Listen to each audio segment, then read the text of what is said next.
Fala aí, meu povo do sétimo ano. Como é que vocês estão, minha gente? Como é que estão as coisas? Olha só. Hoje a gente tem um conjunto de coisas para fazer de revisão. Vamos corrigir aqueles simulados, vamos corrigir aqueles exercícios, vamos amarrar todo aquele conteúdo para a gente ficar bonitinho para a prova. Eu venho falando com vocês presencialmente, não só explicando o conteúdo, mas a gente tem abordado bastante elementos muito interessantes. Tá? Então, o que eu vou fazer hoje com vocês especificamente? Eu vou corrigir e, ao mesmo tempo, vou retomando esses debates que a gente tem feito. Seja da centralização monárquica, seja, por exemplo, da crise do feudalismo e os seus impactos na Europa, da expansão marítima, chegar nas ilhas, entende? Lembra que eu falei para vocês experiencialmente, quer comprar alguma coisa? Tem tudo nas Índias. É quase uma propaganda dessas lojas malucas. Pois bem, a gente vai hoje procurar dar esse grande apanhado, o que já vai encaminhar a gente para a aula que vem, só fazer uma revisão de conteúdo mesmo, mostrando para vocês os slides, aquela coisa toda. Outra, eu mando os slides para vocês pela coordenação, tá? Os slides que eu uso. Ou seja, ali tem também tudo resumidinho, bonitinho para vocês, só deitar o bigode e ser feliz na prova. Já é? Não tem motivo para ficar assustado ou qualquer outra coisa do tipo. Então, já vou projetar o slidezinho aqui para a gente começar a ser, no que se refere à questão de revisão, ser feliz. Tá? Gente, molezinha, hein? Molezinha. Deixa eu dar aquela apresentada. Olha só. Os dois temas fundamentais para a gente, ao longo desse bimestre, foram processo de centralização monárquica, ou seja, processo que caracterizou a transição política, política, do final da Idade Média para o início da época moderna, ou seja, quando o rei passou a sistematicamente concentrar poder em si, ou seja, o poder disperso, desfragmentado do poder feudal, da característica da Idade Média, esse poder descentralizado feudal passa a ser concentrado na época moderna. E isso começa a ocorrer no final da Idade Média. Ou seja, a gente está falando, portanto, estamos falando desse processo de uma transição histórica. E essa transição histórica requisitou várias características para... Veja, a gente começa a falar isso na crise do século XIV até o século XVI. Então, está aí por volta de 2 a 3 séculos para esse poder político se concentrar na mão do rei. A formação das monarquias nacionais, do absolutismo. Ou seja, como o poder se concentrou na mão de um monarca, em uma instituição com influência nacional. Isso aí é chave para a gente. Tá? 2, o segundo grande tema que trabalhamos, nada mais nada menos que a expansão marítima comercial. Tá? Então vamos por partes, vamos ao simulado. O simulado que eu mandei para vocês em PDF, Google Forms. Tá? Eu estou jogando as questões aqui e a gente vai fazer a discussão em cima delas. Beleza? Então vamos à primeira. O que foi a Guerra dos 100 Anos e qual sua influência na centralização monárquica da França e da Inglaterra? Vamos lá. Está pegando uma questão que, antes de mais nada, é dupla. São duas perguntas. Atenção a isso, que na prova faz diferença e na vida, nos vestibulares. Se a pergunta é dupla, a resposta é dupla. Qual é a primeira pergunta que ele está fazendo? No caso, eu. O que foi a Guerra dos 100 Anos? Show de bola. Essa é a primeira pergunta. Aí depois, qual sua influência na centralização monárquica na França e na Inglaterra? Então, primeira parte da resposta. A Guerra dos 100 Anos foi um conflito,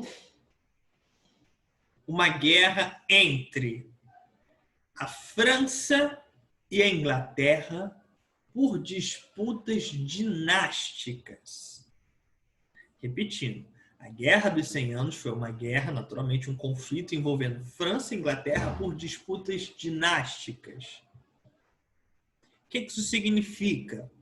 Tá? Estavam disputando quem assumiria ou quem deveria assumir o trono da França. Sim? Aquela confusão. Lembra que eu falei para vocês? Olha, quando o rei não tem um herdeiro legítimo direto, no geral se abre confusão, né? Abre margem para problemas. Foi o que aconteceu na Guerra dos 100 Anos, como tinha explicado para vocês.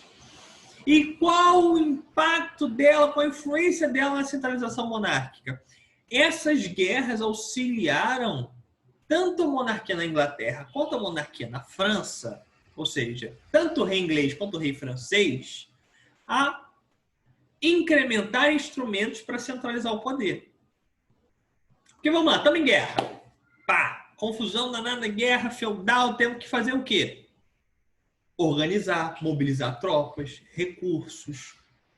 Então, nesses momentos, o que os reis acabavam fazendo? Criando um imposto especial, que dava recursos para ele, mobilizando monarcas, formando exércitos nacionais. Então, a guerra em si contribuiu, auxiliou, ajudou esses reis a centralizar o poder. Então, vamos dar a resposta agora toda bonitinha. O que foi a Guerra dos 100 Anos? Qual sua influência qual sua influência na centralização monárquica da França e da Inglaterra? A Guerra dos 100 Anos foi um conflito envolvendo França e Inglaterra por motivos dinásticos. Vírgula. Exercendo influência tanto entre os ingleses, vírgula, quanto entre os franceses, vírgula de novo, no processo de centralização monárquica. Ponto. Com essa guerra, os respectivos reis tiveram mais influência e meios para concentrar o poder político. Ponto final. E aí, deu uma resposta bonitinha. O que vocês acharam? De boas? Tranquilaço, meninada. 2. Crise do feudalismo. Também conhecida como crise do século XIV, foi chave para o processo de centralização monárquica. Explique essa relação. A própria questão já está falando, ó, foi chave, foi importante, foi fundamental. Só explicar qual a relação, qual a importância entre a crise do feudalismo e a centralização monárquica.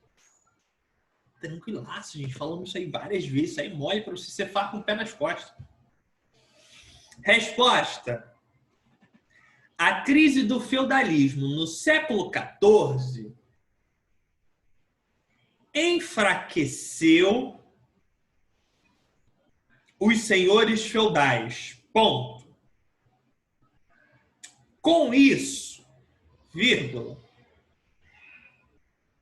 e em meio aos levantes e revoltas camponesas, vírgula, os reis passam a ter mais meios para concentrar / centralizar o poder. Ponto. Ou seja, vírgula, com o enfraquecimento dos senhores feudais, fortalece-se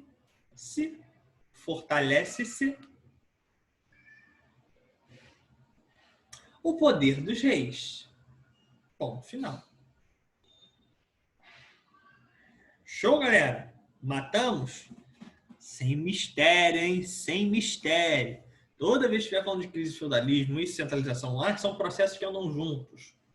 O rei só consegue, como eu expliquei para vocês, poder político você não empresta, você não doa, você não deixa aqui e pega mais tarde. Poder político você conquista, você toma. à força, em conflitos, tá? Ou seja, para o rei ganhar poder, concentrar poder, outro tem que perder. É uma balança. Se os senhores feudais estão com muito poder, o poder do rei é fraco. Está rolando descentralização. Poder feudal. Os senhores mandam muito, o rei manda pouco. Se o rei mandar muito, significa que os senhores perderam poder. Está muito mais concentrado o poder. Então, essa é a dinâmica. Ou seja, como o rei conseguiu preponderar sobre os senhores feudais? A partir da crise do feudalismo, quando esses senhores se enfraquecem com a crise. 3. Na expansão da Europa, a partir do século XV, encontramos intimamente ligados à sua história, ou seja, olha aqui, já estamos falando da expansão marítima. Na expansão da Europa, ou seja, no século XV, a partir do século XV, estamos falando de expansão marítima, só pode ser isso. Encontramos intimamente ligado à sua história, ou seja, ligado à história europeia, à história da expansão, o quê? Letra A participação da Espanha nesse empreendedorismo, nesse empreendimento, por interesse exclusivo de Fernando de Aragão e Isabel de Castela, seus soberanos da época. E aí, galera? O que vocês acham dessa?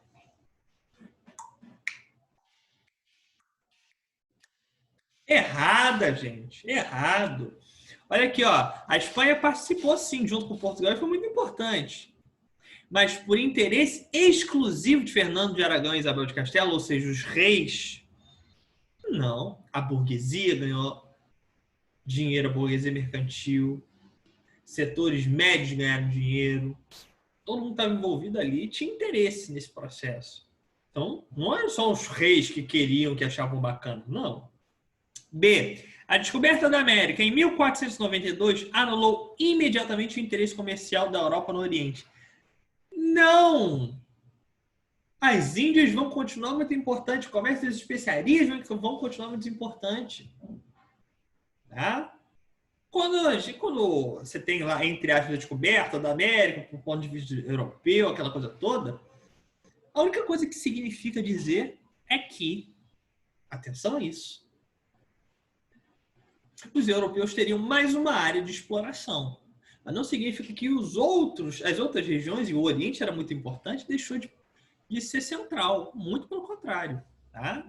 Letra C. O Tratado de Tordesilhas, que devia dividir as terras descobertas entre Portugal e Espanha sob fiscalização e concordância da França, Inglaterra e Holanda. Não, gente, muito feia, muito ruim. O Tratado de Tordesilhas, sim, foi o tratado que dividiu a América entre Portugal e Espanha. Perfeito, mas não sob a fiscalização de França, Inglaterra e Holanda. Aliás, contra esses países. Ficaram muito bolados que Portugal e Espanha dividiram as terras só entre eles. Tá? E vão tentar beliscar aqui e ali o que podiam. Letra D. Portugal, imediatamente após o descobrimento do Brasil, iniciou a colonização, extraindo muito ouro para a Europa desde 1500. E aí, minha gente? Errado! Errado. Primeiro que Portugal não vai colonizar logo imediatamente, vai demorar um pouco, tá, do período pré-colonial. E 2, não vai achar ouro aqui de cara também não. A resposta certa que você conhece, que eu botei no material de vocês, letra E, o pioneirismo português. Olha a pergunta, na expansão da Europa, no expansionismo marítimo, a partir do século XV, encontramos intimamente ligado à sua história, ou seja, está intimamente ligado à história da expansão marítima, o pioneirismo português. Isso aí. De novo, só para lembrar, pioneirismo português. Que negócio é esse? Significa dizer que Portugal foi pioneiro, esteve na frente, foi vanguarda, foi um dos primeiros a fazer expansão marítima. Era um dos países mais importantes naquele processo. Tudo bem? Ótimo. 4. A expansão marítima europeia foi absolutamente marcante para a história mundial. Perfeito. Aponte 2 razões que motivaram esse processo. 2 razões que motivaram a expansão marítima a ocorrer. E aí, minha gente? Hein? Queria estar em sala de aula agora olhando as carinhas de vocês. Aí umas vezes jogo desvio o olhar, outro olha pro teto, pensando, procurando na cabeça. Gente, olha aqui, ó. Primeira, você tem várias razões que estimularam, né, as grandes navegações. A primeira delas vocês podem colocar busca de metais preciosos, ouro e prata. Número 1. Número 2. A busca de novas rotas comerciais para as Índias. 3, se vocês quisessem, tá? O interesse no comércio das especiarias. E eu podia ficar aqui, ó, a perder de vista falando. Pra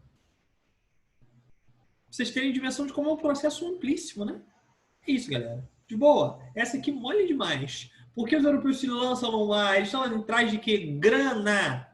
Ou seja, chegar nas Índias, porque o Império Turco-Otomano tinha tomado Constantinopla, eles precisavam de novas rotas. Chegar nas Índias para quê? Fazer o comércio das especiarias, para lucrar, ganhar dinheiro. E nesse processo, essas investigações como um todo, ouro e prata. Estão sempre buscando ouro e prata. Show? Mole. 5. A Europa vivencia ao longo do final da Idade Média, o processo de centralização monárquica. O que foi esse processo? E qual a principal diferença em relação ao poder feudal? Pergunta dupla de novo. O que foi o processo de centralização monárquica? Pergunta número 1. Pergunta número 2. Qual a principal diferença de centralização monárquica para o poder feudal? Tranquilinho. Então, vamos à primeira parte da pergunta, da resposta. O processo de centralização monárquica é quando, né, o rei passa a concentrar o poder político em si. Concentrar o poder político em uma instituição, a monarquia. Então, vamos lá, explicar. O que foi o processo de centralização monárquica? Você vai colocar agora. Resposta. A partir do século XIV, vírgula, com a crise do feudalismo, vírgula, o poder dos senhores feudais segue enfraquecendo-se. Ponto. Com isso, vírgula, verifica-se o processo de centralização monárquica. 2 pontos. Isto é, vírgula, a concentração do poder político em uma instituição, em uma figura, vírgula, a monarquia e o rei, respectivamente. Ponto final. E aí, rapaziada? Tranquilaço? Então, só tu entender isso. A centralização monárquica é quando o poder está sendo concentrado na monarquia, no rei. Por isso, centralização monárquica. É o rei que vai passar a mandar, a governar esses reinos. Tá? Qual a principal diferença do poder monárquico centralizado para o poder feudal? Que o poder feudal é descentralizado, é fragmentado. Ao passo que o poder monárquico moderno, o poder da centralização é concentrado. Matou. Só isso, para tu ver como é fácil, cara. Vai dizer, vai brincar na prova, não vai? Vai brincar, vai sapatear na prova. Mole para vocês, gente. Voltando. A expansão marítima e comercial empreendida pelos portugueses nos séculos XV e XVI está ligada, 2 pontos. Letra A. Aos interesses mercantis voltados para as especiarias do Oriente, responsáveis, inclusive, pela não exploração do ouro e do marfim africano encontrados ainda em século XV, no século XV. Gente, vocês conseguem imaginar algum europeu, alguém encontrando ouro e prata e falar, não quero ouro e prata. Para que ouro e prata? Não, como falei para vocês anteriormente, inclusive uma resposta. uma das motivações para a expansão marítima, sem dúvida, é a busca por metais preciosos. Então não tem essa de não querer metal precioso. Bizarro. Bizarro. Letra B. A tradição marítima lusitana direcionada para o mar-oceano, o Atlântico, em busca de ilhas fabulosas e grandes tesouros. E aí, minha gente? O que vocês acham dessa aí?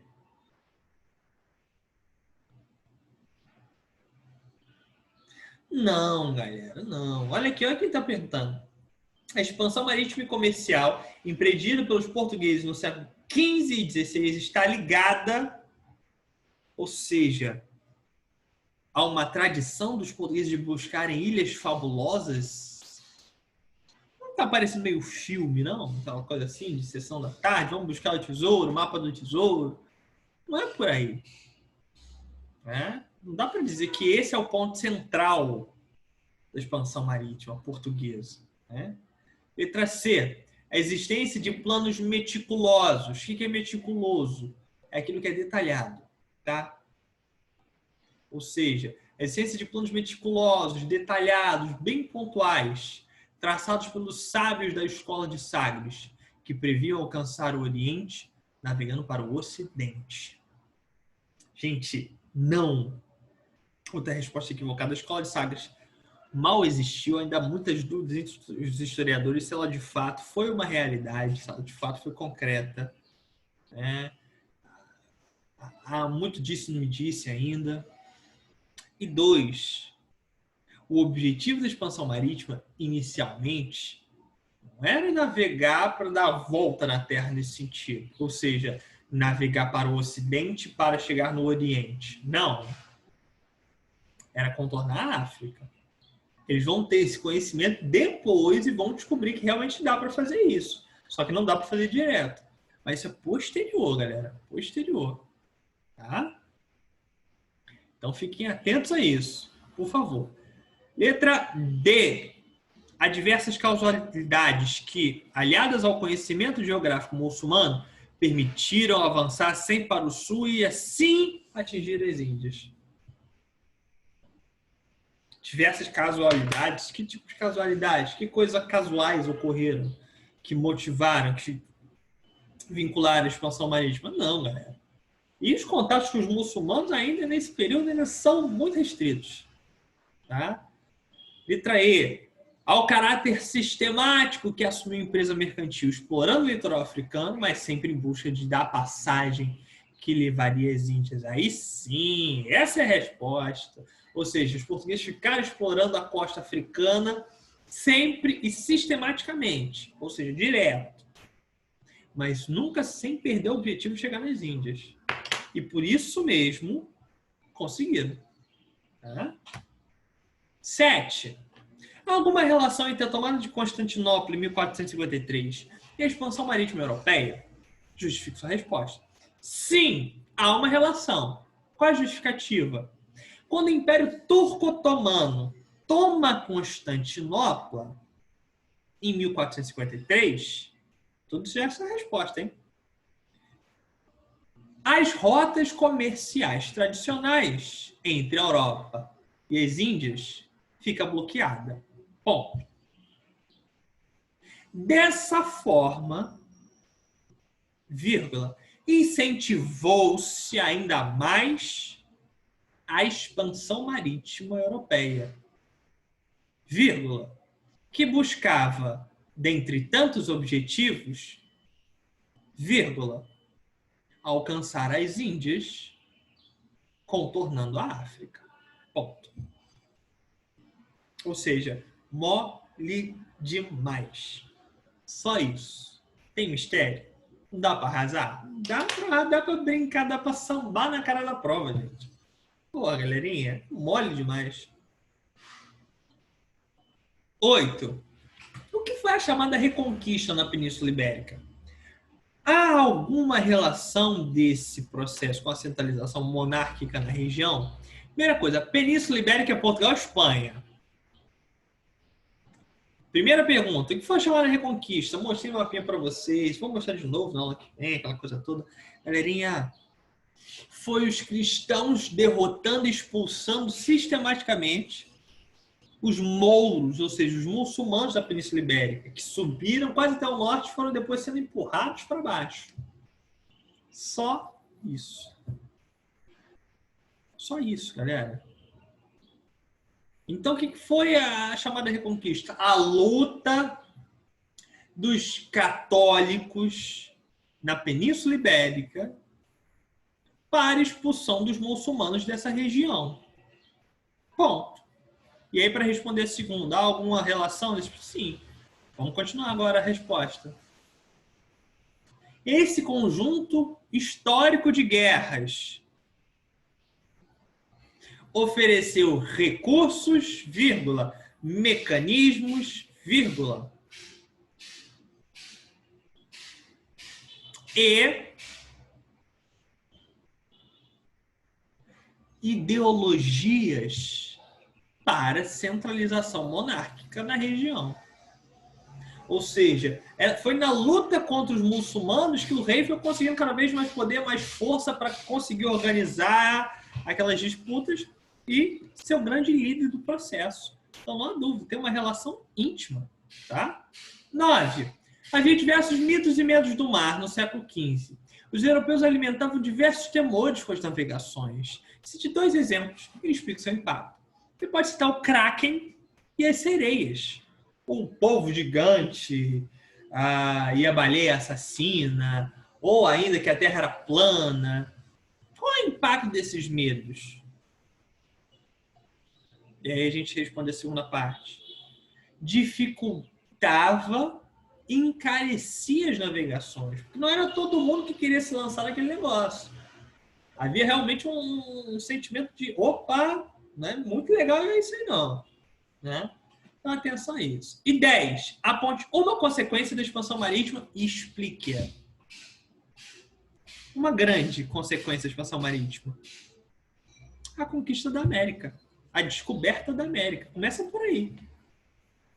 E por que isso foi importante? Porque a Europa vai colonizar esse continente. Outra consequência importante.